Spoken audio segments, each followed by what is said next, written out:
और जी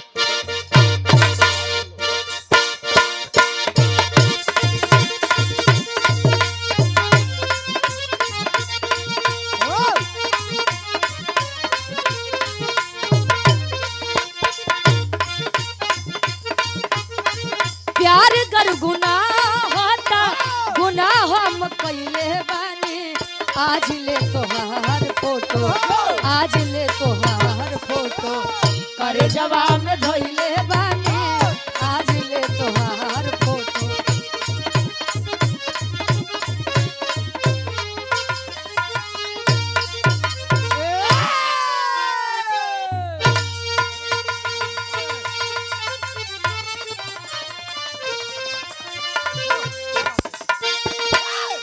अब समरी यार राम रे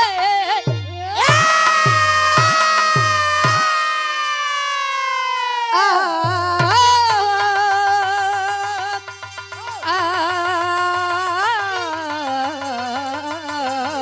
हो रहा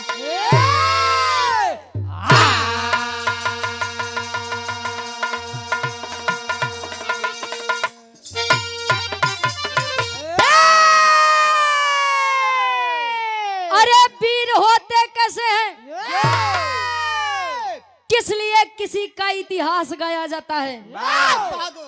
हालांकि अभी रहा मैं कई मंचों पर गा चुकी हूँ लेकिन आज माहौल बड़ा तगड़ा बा साथे साथे जवाबी भी रहा बा जैसे जैसे आज तक हम भी मंच पे भी रहा गए आज तक की गीत के जवाब अच्छा दे तो बहुत कोशिश करें लेकिन अब होरिक तक जाए लेकिन कहानी लोरिक पर आई तो चला आज हर देख रही आओ गुरुजी कवि जी की कलम उन वीरों के बारे में 4 लाइन लिखत बा कैसे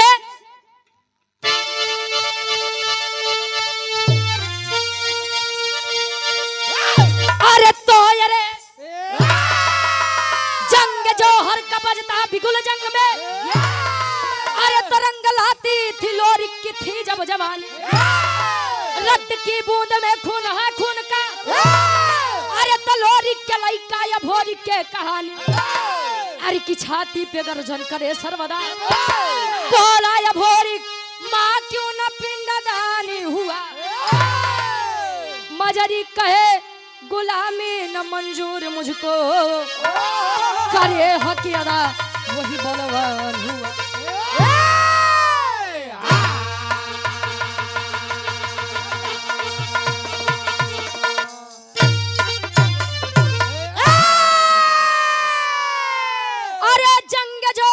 बजता बिगुल जंग में रंग लाती थी लोरी की थी जब जवानी अरे तो रक्त की बूंद में खून है खून का तो लोरी के लइका या भोरी के कहानी। आप लोगों से एक मेरा छोटा सा प्रश्न है सूरज भैया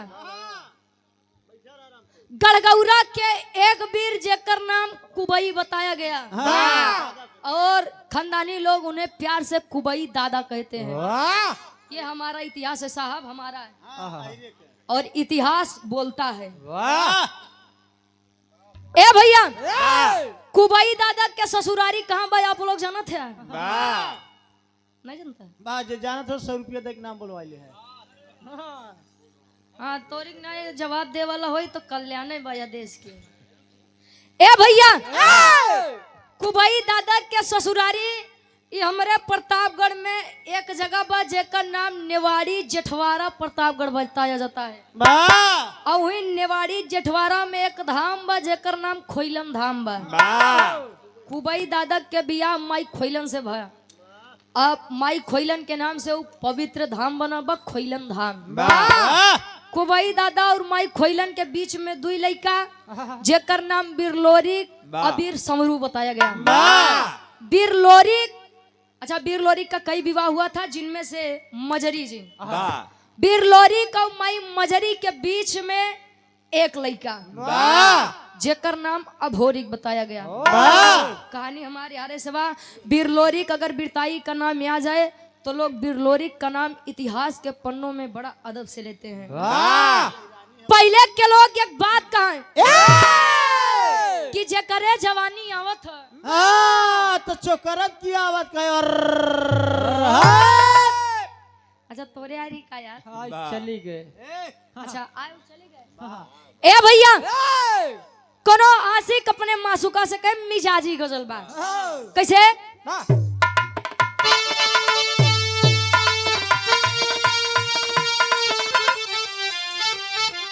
आदरणीय हृदय के गार्जियन जी आप राजकुमार यादव जी इसी ग्राम से पीएससी सर्वोत्तम बल 200 रुपए देकर सम्मान दिया आशीर्वाद के चाह रही लड़का कहे का।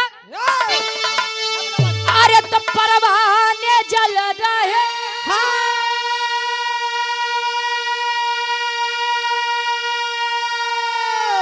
अरे तो परवाने जल रहे हैं तेरे इश्क में तमाम जन्म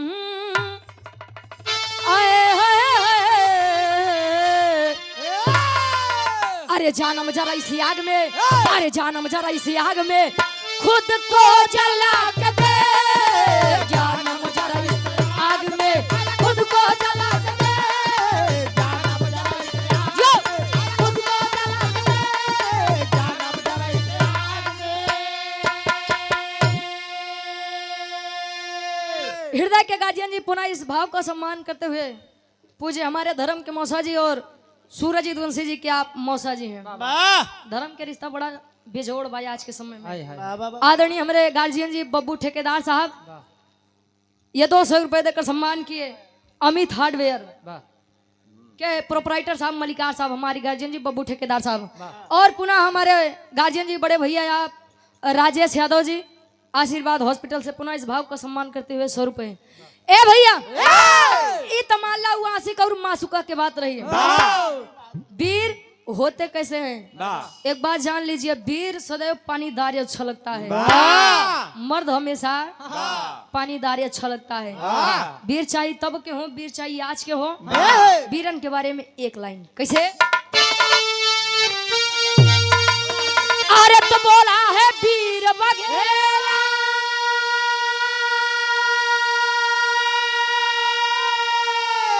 अरे तो बोला है वीर बघेला अरे झंडा हिला के दे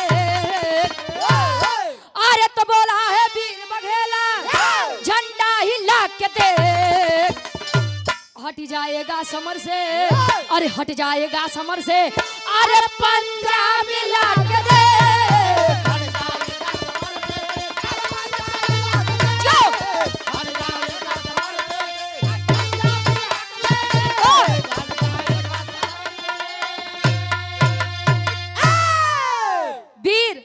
हमेशा सामने से वार करते हैं। विराह के हमारे कहानी ही से शुरू बा कवि जी जौहरी छन से लेते हैं कैसे।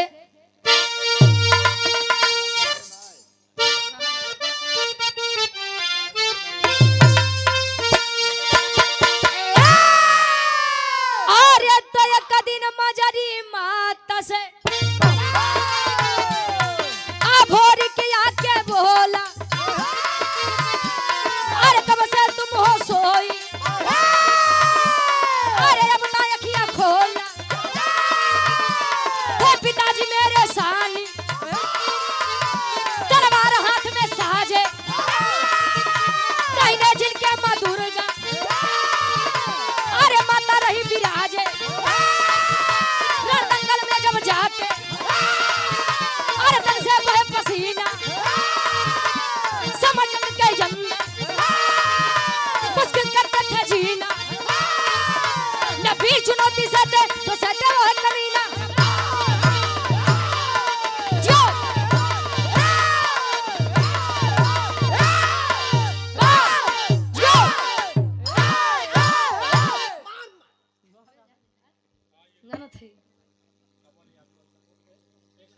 अच्छा कमल यादव जी अल्लाहपुर से हमारे गार्जियन जी फरमाइश बस 100 रुपया दे के फरमाइश किए समाजवादी गीत के बिरहा खत्म हो जाए दादा तब वैसे हम बिरहा सुनला खानदानी बिरहा बा अपन खानदान बा। आदरणीय ब्रिज भूषण यादव जी ग्राम निभैया से पुनः 51 रुपया आशीर्वाद के चारे। ए भैया कहानी हृदय के गार्जियन जी आप डॉक्टर अमरेश पाल जी आदित्य फार्मेसी ककरा दुबावल से आशीर्वाद हॉस्पिटल स्टाफ हैं आप गार्जियन जी के द्वारा 100 रुपए आशीर्वाद के चाह रही। ए भैया वीर अभोरिक यानी लोरिक के लड़का धीरे धीरे जब बाल्यावस्था से किशोरावस्था में आया, मतलब लड़कई से जब ओकरे जवानी आए। अच्छा बड़ा हुआ तब माई दुर्गा के बड़ी आराधना वंदना करे। धीरे धीरे समय बीता। एक दिन अभोरिक सोचत बा, रे यार मेरे पिता बिरलोरिक जब भी इनको जरूरत पड़ी तब तब अपने खून से इनको संतुष्ट करने का काम किए हैं। अरे मैं भी तो उनका बेटा हूँ, आखिर मेरी बात क्यों नहीं स्वीकारी जा रही है? ए भैया इतनी बात जब सुने दुर्गा जी के सामने बैठ के कहे, माँ अरे माँ मेरे पिता बिरलोरिक जब भी आपको जरूरत पड़ी अपने जंघे का खून पिला करके संतुष्ट करने का काम किया है। ए माई हम नहीं के लइका अभोरिक। माँ दुर्गा प्रकट हुए, कहे क्या बात है बेटा बोल। कहे माई हमरे ही नहीं समझ में आवत बा, हम पूजा आराधना मन से करी थी लेकिन आज तक आपने मुझे दर्शन क्यों नहीं दिया था। कहे बेटा अरे मैं क्यों खुश हूँ, तेरे पिता बिरलोरिक इतने बड़े भक्त थे मेरे, आज भी उनकी आत्मा भटक रही है।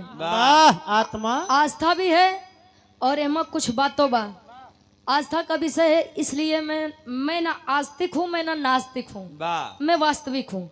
जो चीज मुझे अच्छी लगती है वो मुझे अच्छी है और जो नहीं अच्छी लगती वो नहीं। ए भैया इतनी बतिया जब वो लड़का सुने,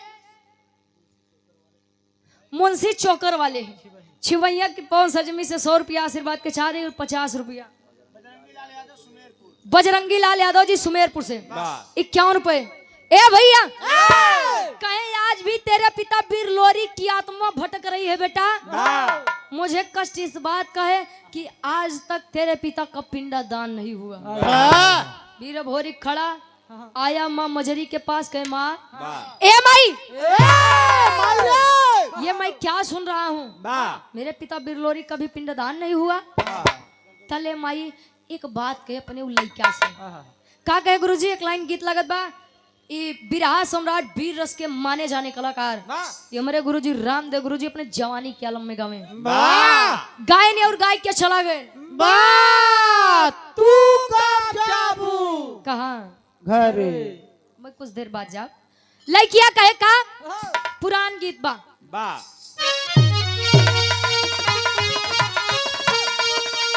अरे त झूलनी पे उड़ानी, अरे झूलनी पे उड़ानी हई जहाजिया उड़ा दो, हई जहाजिया उड़ा दो, हमार पाई जे बरा जहीरा जड़ा दो, हमार पाई जे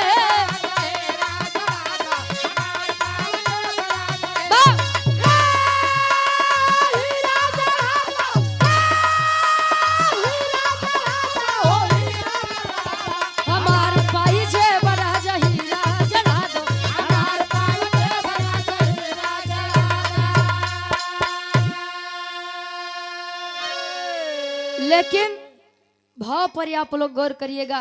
माई कहे बेटा पिंडदान तो मैं करवा देती, लेकिन देखा कहानी आरे से मोड़ लेत बा कि पिपरी के एक राजा जिसका नाम सुरपति बताया गया, सब वीरन के नाम समझत चला है। पिपरी के राजा सुरपति बड़ा दुष्ट लड़का है, बड़ा दुष्ट राजा है बेटा। क्यों? आज तक जो भी पिंडदान करने गया है वो सुरक्षित नहीं आया है, उससे युद्ध करना पड़ता है, सामना करना पड़ता है। इतने पे वीर अभोरिक खड़ा हुआ है। माँ ए माई क्या आज भी आपको मेरे पिता बिरलोरिक के वीरताई पर शक है? आपको अपने पैदाइश पर शक है? नहीं रे बेटा। तले लड़का एक बात कहे, क्या कहे?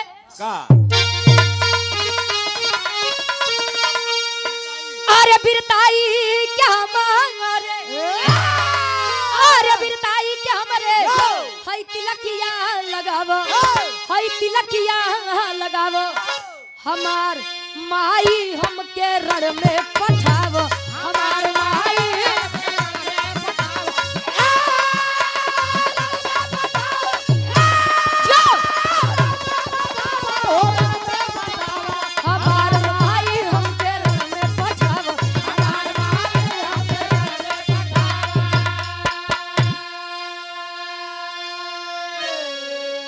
कहे बिरताई कि हमारा तिलकिया लगावा हमार माई हमके रण में पठावा।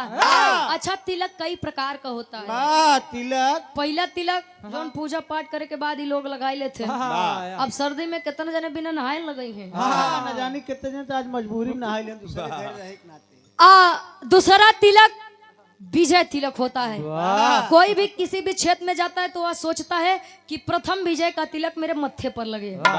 तीसरा तिलक जो शादी ब्याह के पहले चढ़त जब बर्बादी की शुरुआत होते है। तार बाबा डेरवा बता दूसरे। ये पुनः 200 रुपए हमारे गार्जियन जी बड़े भैया राजेश यादव जी आशीर्वाद हॉस्पिटल से आशीर्वाद के चारे कि हम बच्चे अपनी कला में कामयाब रहे। लड़का कहे का जा तू खींच मेरी फोटो।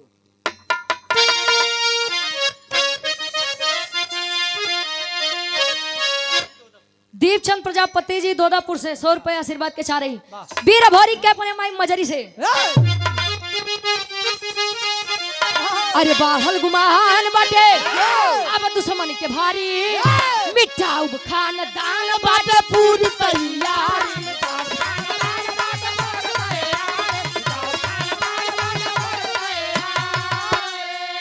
अरे तममता के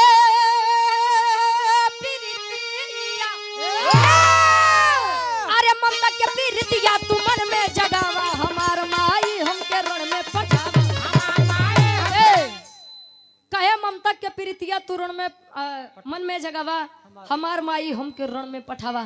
ए भैया अपने माई मजरी से आशीर्वाद लेके गढ़गौरा से चला है वीर पहुंचा है कहाँ यही काशी बनारस के धरती पर जहाँ आप ही लोग कहते हैं कि काशी बनारस भगवान भोलेनाथ के त्रिशूल पर टिकी है। बनारस के धरती पर आया काशी घाट यानी घाट के किनारे एक पंडा बैठा ब्रह्म बेला बा सुबेरे के समय बा।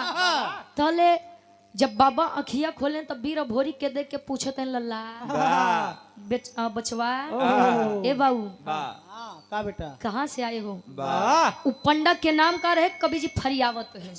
कैसे एक लाइन गीत लगत बा। और पुनः हृदय के गार्जियन जी आप बजरंगी यादव जी सुमेरपुर से 100 रुपए देकर सम्मान के आशीर्वाद के चारे कहे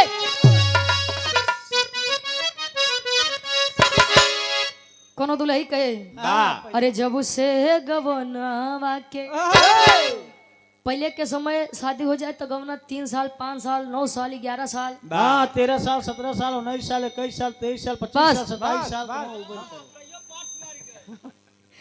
जब गौना के दिन पड़े तो दुल्ही बेचारी डराए पता नहीं हमका सास ससुर कैसे मिली है हमका हमार दुल्हा कैसे मिली। मनोज भैया अब तो सास ससुर बेचारे डराते हैं कि हमका पतो हो कैसे मिली। पता नहीं महीना 2 महीना बेटवा के साथे राय दई की अलगाए दई। अब उनकर बात छोड़ा उनसे ज्यादा तई भैया लोग डराते हैं। पता नहीं महीना 2 महीना 6 महीना जिए दे नीला ड्रम में डाल के सीमेंट से घोर दे ई डरबा। तले उ लड़किया जब गौना के दिन पड़ा तो अपने सखी सहेली से एक बात कहे। का कहे गुरुजी। अरे जब से गवनावा के दिनवा धराई जब से गवनावा के दिनवा धराई रतिया न नींद आवे देह पियराई जब से गवनावा के दिनवा धराए रतिया न नींद आवे देह पियराई जब से गवनावा के। अतले अरे करे पिंडदान भोरी भोरी मतलब अभोरी। अरे करे पिंडदान भोरी बनारस में आया शशिधर पंडा से बात लड़ाया। करे पिंडदान भोरी बनारस में आया। और पुनः हृदय के गार्जियन जी आप अनिल फल वाले हमारे गार्जियन जी दोदापुर से पुनः 51 रुपए आशीर्वाद के चारी काम में दिन दूना रात चौगुना तरीकी हो। ए भैया उस पंडा का नाम शशिधर पंडा बताया गया। शशिधर पंडा पूछा लल्ला बेटा कहाँ से आए हो। बता रहे स्वामी मैं गढ़गौरा से आया हूँ मेरे पिता बिरलोरी। कहे वाह बेटा वाह वाह बच्चा तेरे पिता इतने बड़े वीर हैं कि आज तक प्रमाण मिलता है कि उनके सामने अच्छा वीर नहीं टिका। क्या बात है बेटा। कहे स्वामी मेरे पिता बीर लोरिक अब इस दुनिया में नहीं रहे। ओहो बड़ी दुख के बाद बा बेटा, तब बोल कोनो काम? कहे हाँ मैं अपने पिता बीर लोरिक का पिंडा दान करने आया हूँ। सोचिए जो इंसान अभी बखान कर रहा था वही जब इतनी बतिया सुना तो पीछे हो गया। ए बेटवा अब तो तू चाहे लोरिक के लड़का हुआ, चाहे मनोज राजेंद्र को, चाहे जेकर लड़का हुआ, इस सुबह का पहला पिंडदान हम ना करावे। काहे बदे? काहे बे बच्चा जा बे, तोहर खेले खाए की उम्र बा, खेला और खा, युद्ध उद्ध करे के चक्कर में नहीं पड़ा। जा निकल जा, धोती कुर्ता पहन मत बैठा जा। कई मतलब शशिधर पंडा समझावत है, इनका समझावत। अशोक बड़े भैया अशोक यादव जी इसी ग्राम के निवासी 100 रुपए आशीर्वाद के चारे समझावत है शशिधर पंडा बीर भोरिक के।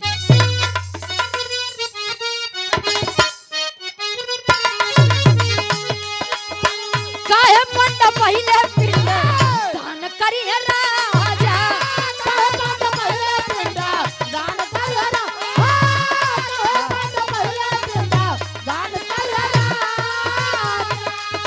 जबरदस्ती करबा बच्चा रण में मार जावा,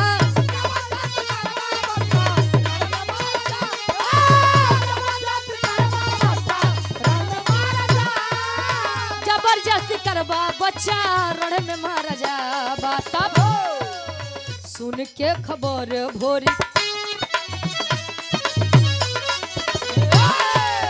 सुन के खबर भोरी तन में गुस्सा आया, सुन के खबर भोरी तन में गुस्सा आया, शशिधर पंडा से बात लड़ाया। सुन के खबर भोरी तन में गुस्सा आया, मैं बेटा चली जा, नहीं पिपरी के राजा सुरपति यदि जान जाए नहीं तो छोड़ दी, नहीं हमें छोड़ दी। तले निकाल के तलवार गर्दन पर रख दिया।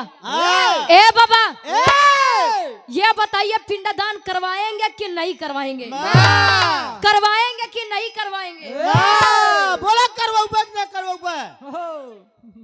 वाह इतनी बतिया जब गर्दन देखे कि तलवार से घिरी बत तले शशिधर पंडा बेचारा बैठ गया। लगा निहरे निहरे बैठ। अरे साला पिंडदान नहीं करवाऊ तो ई मार दे, ई का मतलब अब भोरी पिंडदान नहीं करवाऊ दे तो ऊ मार दे, ऊ का मतलब सुरपति। सुरपति आगे कुआं पीछे खाई, कौने ओरी हम जाई। ई 50 रुपया हमारे गार्जियन जी, पुनः हमारे गार्जियन जी आप बजरंगी यादव जी सुमेरपुर से 50 रुपए देकर सम्मान किया आशीर्वाद के चारे। ए भैया अच्छा डर के कारण शशिधर पंडा बीर भोरिक के पिता यानी लोरिक का पिंडदान करवा दिया। अब बैठा है शशिधर पंडा बीर अभोरिक विचार करते हैं आखिर सुरपति आ की सारी बात बताता तले राजा के पास खबर पहुंची है। राजा बड़का वीर बना थे, बड़का पारुनाथ बना थे, यहाँ बच्चा है तोरे साल के बनी बनाई नियम, तोरे बनी बनाई परंपरा के एक ही कल के लड़का 21 वर्षीय बालक वीर भोरी खत्म कर दे। मतलब सुबह का पहला पिंडदान यहाँ करते हैं, लेकिन यहाँ करके वीर भोरी अपने पिता वीर लोरी का पिंडदान कर दिया। ए भैया राजा सुरपति खड़ा हुआ, खबर भिजवा दो नगर में, फौज तैयार करो। सोचला एक छोट सा लड़का के मारे बदे हजारन के फौज लेके पहुंचा कहाँ सुरपति? बनारस के धरती पर। बनारस के धरती पर पहुंचा, शशिधर पंडा देखे तो उठे लगे भागे, पकड़ के भोरी कुर्तो बैठा ले से कहाँ जाते हैं? जब ले वीर भोरी जी हैं तो ले तुम्हें कुछ ना हुई, बैठिए। शशिधर पंडा कहे जा सरऊ तू तो जाबे करबा, हम के लेके जाबा, हम अपने मेहरारू के एकलौता मरद है। ए भैया कहा था कैसे टेरी के भाव में कभी लिखत है।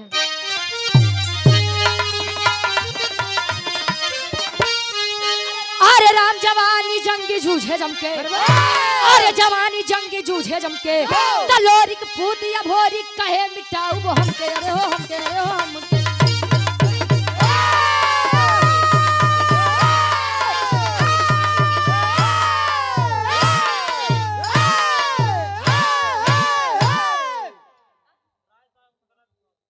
राय साहब ककरा दुबावल से 50 रुपया आशीर्वाद के चाह रही। अच्छा अब होरी के आत्मा तोरे अंदर आ जात का यार। कहे लोरिक पूत या भोरिक कहे मिटाऊ हमके जवानी जंगी जूझे जमके। हम का मतलब अहंकार अहंकार घमंड। जब अहंकार तो अच्छे अच्छे के नहीं चला तो अहंकार सर उकाय उकाद। ए भैया अच्छा एक तरफ हजारों की फौज लिए सुरपति मार हसद भाई आवा आवा बेटा तेरी माता आवा बड़का वीर बना थे। एक तरफ 21 वर्षीय बालक वीर भोरी और जोने तरफ जोने अहिरे के लड़का हंस यदुवंश के साथ जोने बारी तलवार तेगा भाजे सैकड़न वीर तो ऐसे धराशायी हो जाए। तले वीर भोरी कैसे तलवार चलावे गुरुजी मारत काटत मारत मारत मारत काटत मारत काटत मारत काटत बस मारत काटत अच्छा पहुंचा हजारों की फौज समाप्त करके जो 150 बेचारे बचाने लगे मन मन सुरपतिया के गरिया तले कहा थे का विराह के हमरे आखिरी गीत लगत बा।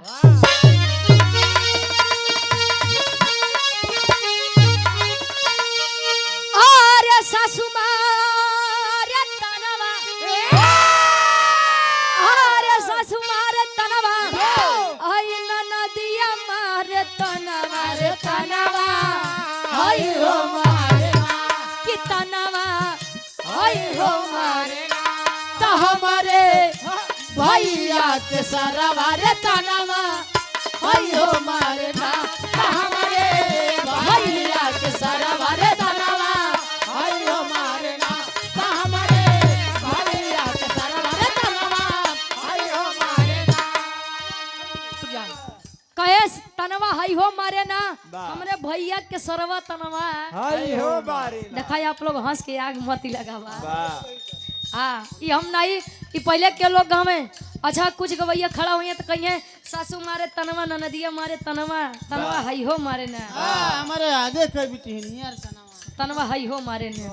खैर कौन लड़की बतावे अरे या मामा तक खैली अरे या मामा तक खैली ओई कोई लरिया खींच के मारली रे दगिया लगी रे गईले कि दगिया लगी रे गईले ता हमारे कोरी रे चुनरिया रे दगिया लगी रे गईले ना ता हमारे कोरी रे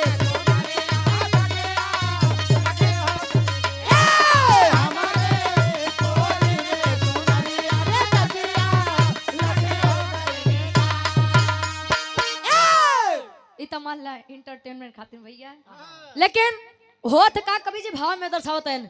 अरे लोरी के पुतवा गरजा लोरी के पुतवा गरजा वीर बाला बना मार जनवा अरे के मार के जनवा अरे के मार तकुदा जंग मैदानवा रे जनवा अरे के मार कूदा जंग मैदानवा रे जनवा अरे के मार कूदा जंग मैदानवा रे जनवा अरे के मार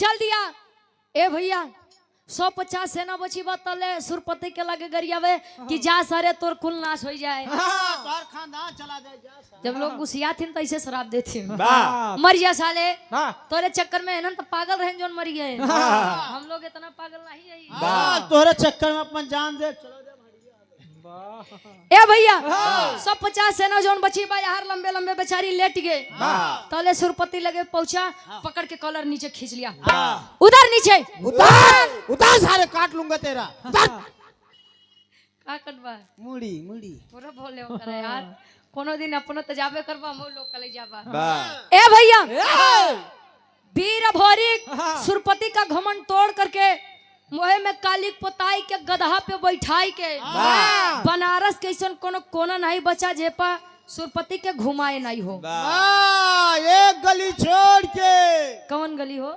धोबी घाट अच्छा धोबी घाट खाए बड़े छोड़ी गधा लादी के ढोए वह समय में क्या गधा रहा गधा बड़ी साट रही वाह ए भैया अच्छा अब देखा यार पिंडदान हुआ और सुरपति का घमंड भी टूटा बिरहा हमार तीसरी जगह मोड़ लेत बा। बाबा सुरपति की एक बिटिया जेकर नाम केवला पतिया बताया गया।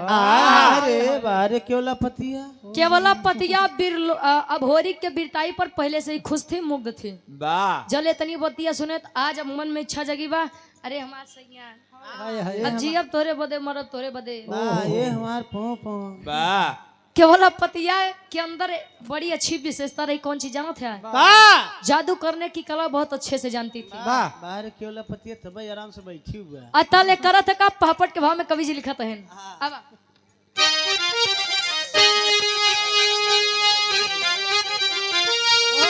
आदरणीय कृष्णचंद्र यादव जी, दरोगा जी, उत्तर प्रदेश पुलिस, हमारे गार्जियन जी, इसी ग्राम के निवासी 100 रुपए देकर सम्मान किए। का थिन का?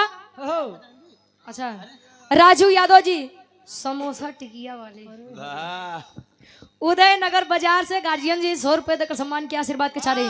पापड़ के भाव में कवि जी लिखत हैं का? बजरंगी लाल यादव जी सुमेरपुर से प्रधान जी के लड़का है। चला ढेर दिन लोग बढ़ा थे। पापड़ के भाव में कवि जी लिखत हैं, अरे तयाई केवला पतिया हसीना जीना मुश्किल बा। अरे तयाई केवला पतिया हसीना जीना मुश्किल बा। तब बाप का इज्जत भोरी काहे छीना जीना मुश्किल बा। अरे बाप का इज्जत भोरी काहे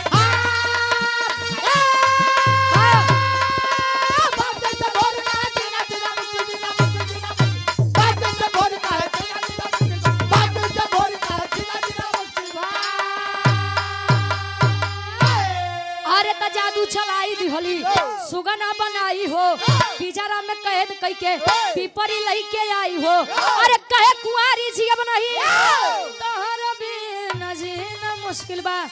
अरे तब बाप के इज्जत भोरी काहे अब छीना जीना मुश्किल बा।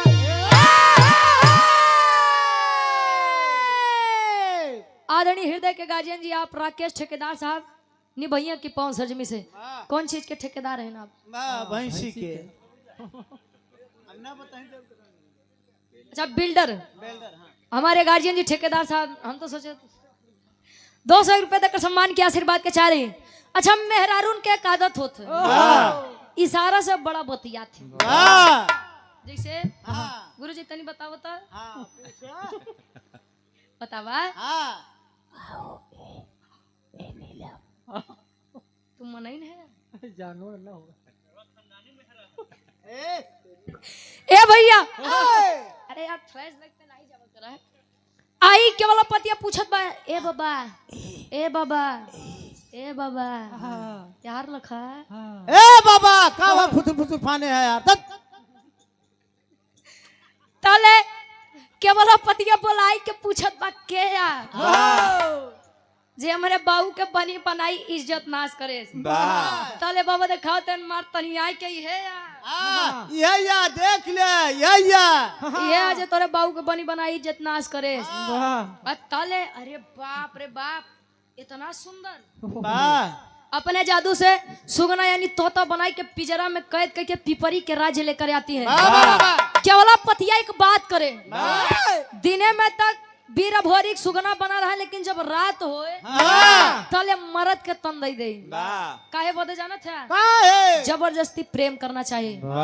लेकिन वाह रे समय बीरा भोरी कहा कि लड़की लड़की तुझसे मैं इस प्रकार प्रेम कर लूं, थू थू तेरे पैर का हट।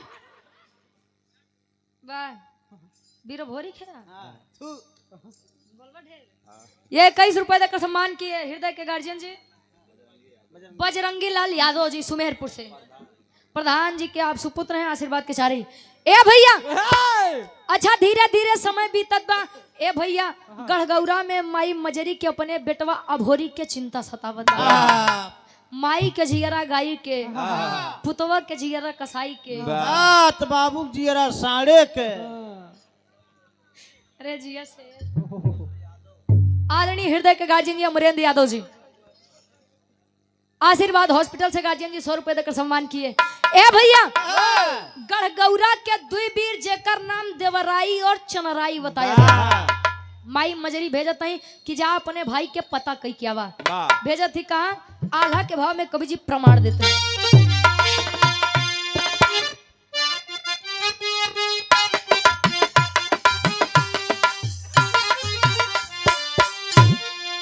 अरे तड़पेली मजरी महत गौर के नगरिया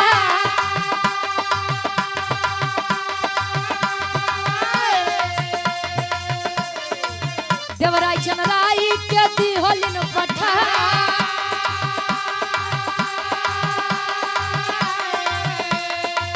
धीरे धीरे आई गईले काशी के धरतिया धीरे धीरे आई गईले काशी के धरतिया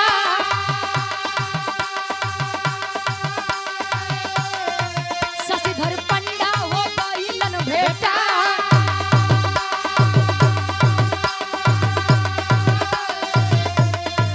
लगले बतावे पंडा पूरी तब खबरिया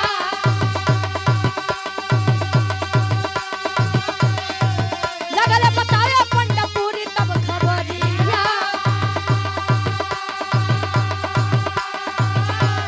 चवल पत्ते सुगना दे सब भोरी के बना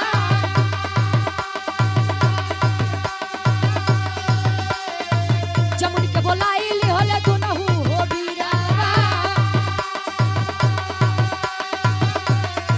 जमुनी के बोलाइली होले दुनहु हो बीरावा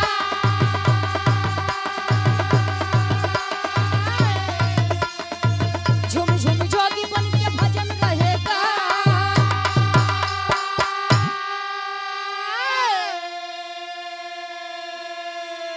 देवराई चनराई आए शशिधर पंडा से मुलाकात हुई बाबा केहू गढ़गौरा से कोनो वीर आवर है का कहे हाँ बड़ा अच्छा वीर था है कहा कहे कि बेटा बड़ी लंबी कहानी है वाह सुरपति का घमंड नाश करके बैठा था केवलापतिया उसकी बेटी आई अपने जादू से आई और उसको सुगना यानी तोता बना करके पिजड़ा में कैद करके अपने पिपरी राज लेके गबा वाह ए बेटा वो बड़ी बरियार जादूगरनी बा तोरे राजा के अगर तोहका चाहिए त जाई के पिपरी से लेके आबा वाह लहो सो ले ढेर मेहनत कइले आप लोग बा बेटा कम तो रहनु मन नहीं नहीं ठीक बा पहले 100 रुपये पाई गिरे ना और ये विराह जगत की बहुत ही अच्छी कलाकार है बहुत ही होनहार कलाकार है वाह कौशाम्बी की पवन धरती से काजल कोकिला जी वाह वाह क्या बात है वाह सुंदर माला और 100 रुपए देकर सम्मान की आशीर्वाद के चाह रही जहाँ रहा मस्त रहा खुश रहा इससे ज्यादा आशीर्वाद नहीं दे। बा यहाँ रह का फरीदाबाद रहे ए भैया इतनी बातियां सुने तो देवराई चनराई के माही के नाम जमुनी रहे वाह तो जमुनी माई बड़ा जादू जानत रहे बोलाए जमुनी माई के तीनों जने जोगी बन के पहुंचत हैं पिपरी के राज राज दरबार लगवा तीनों जने भजन गावत हैं भजन की आवाज जब कान के अंदर गई तब केवलापतिया का ए हमार सैया ए हमार राजा ये हमार पोपो बड़े भैया यशवंत सिंह यादव जी अच्छा हाँ तू खींच मेरी फोटो भैया के कैमरा मैन फोकस ऑन करो बड़े भैया यशवंत सिंह यादव जी 100 रुपए देकर सम्मान किया और बहुत खुशी होती है। अच्छा आपके पिताजी हैं और आपका नाम अनुराग यादव जी ए भैया अच्छा जब इतनी बात सुने तो केवलापतिया कहे आवत चला तले सुगना रूपी वीर भोरी कन कहाँ रे हाँ रे कहाँ कहीं चला हाँ इतना दिन हम परेशान हो गए तो सी जबरदस्ती प्रेम करत करत दुनिया तरसत बा तोहे मिलत बा तो तोहे अटकत बा चला भाव भजन सुन ले बा तो शायद तोरे मन में हमरे प्रति प्रेम जाग जाए लई के आई जैसे पिजरा रखिस पिजरा रखते मान तहले माई जमनी कही ओहो बेटा जब होरी हाँ माई वहां पर फंसे हो हाँ माता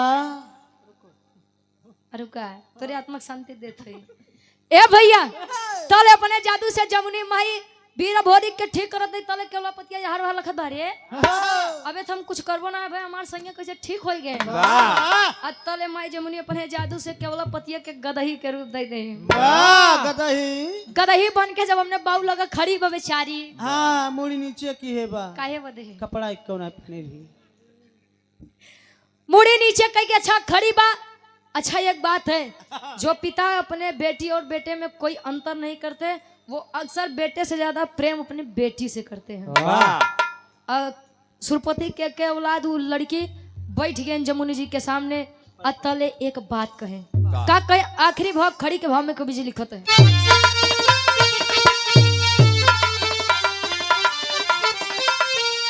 अरे तमाने गलती जमुनी के हाय चरनिया धई के, अरे तमाने गलती जमुनी के हाय चरनिया धई के, हम हाय भाई तू बहिनी वचनिया कही के, हमारे भाई तू बहिनी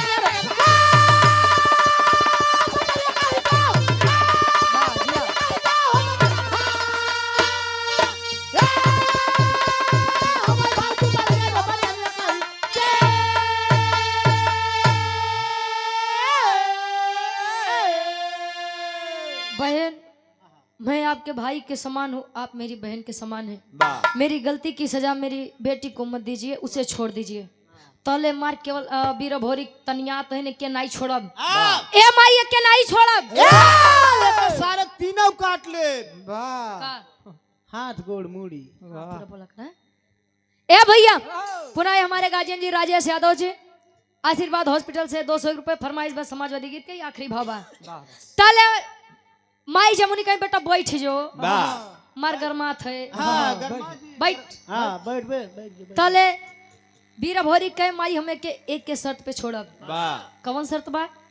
माई एकर बिटिया केवल पति हमसे बड़ा प्रेम करत है, आय हाय,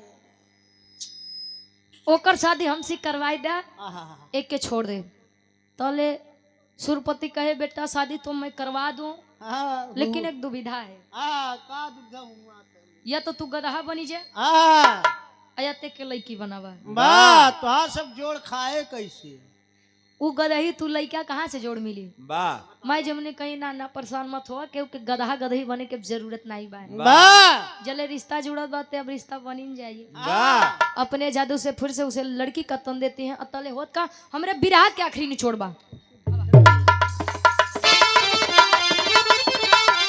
अरे केवल पतिया भोरी के हो गईली हो शादी हो, शिव भोरी पैदा भइले पिपरी मिली आजादी हो। शिव भोरी पैदा भले हो, शिव भोरी पैदा भले पिपरी मिली आजादी। अरे त अपने घर आए हई दुल्हनिया लई के, मनोज भैया, अरे त अपने घर आए हई दुल्हनिया लई के, हम हाय भाई तू बहिनी बचनिया कही। केवला पतिया भोरी की हो गई शादी, आए गड़गौरा में धीरे धीरे समय बीतत बा। ए भैया, दोनों के मिलन से, दोनों के संयोग से एक बच्चे का जन्म होता है, जिस बच्चे का नाम शिव भोरी बताया गया। हमारे विराग के शीर्षक रहे लोरी के पिंडदान और अभोरी की शादी। कुबई दादा खोइलन जी के बीच में दुई लड़का, बीर लोरी का समरू जी, बीर लोरी का माई मजरी के बीच में एक लड़का जेकर नाम अभोरी, अभोरी का और केवला पतिया के बीच में एक लड़का जेकर नाम शिव भोरी। ये अपना इतिहास बोलता है, खाटी अहिरानी के चीज। आखिरी में खन्नान के पर्चे बा कैसे? गुरु बिहारी गुरु गणेश गुरु रामलाल मुरबा का,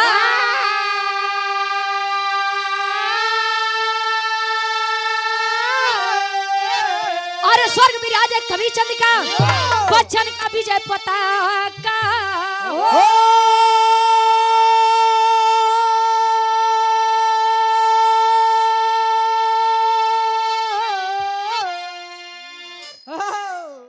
अरे जवानी जंगी जूझे जम के, ग्वालो वंशी रुचि परी का ना पे पानी, जवानी जंगी जूझे जम के,